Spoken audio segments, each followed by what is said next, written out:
Hi there, and welcome to a Scratch tutorial. If you remember the last video, we added 3D sound and other features to the engine.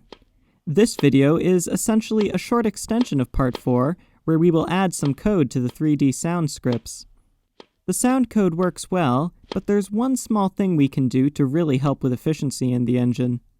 Right now, every object runs the 3D sound code every frame, but most of the objects don't make sound.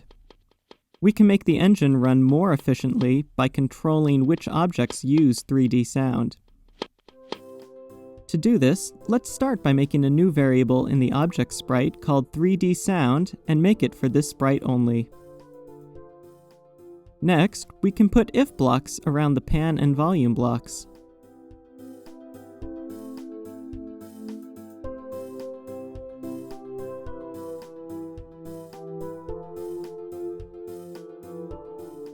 If 3D sound equals 1, we'll run the scripts. Finally, we need to place some set variable blocks. At the top of the clone broadcast script, we'll turn off 3D sound by setting the variable to 0. In the when key E pressed script, we'll turn the sound on before we clone the object, then turn it off after.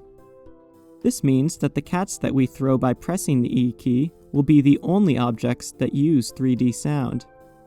Now let's test it. If everything is working right, it should look and sound exactly the same as before, but the engine is now able to run more efficiently. Thanks for watching. If you enjoyed this video, please like and subscribe, and I hope to see you in the next one.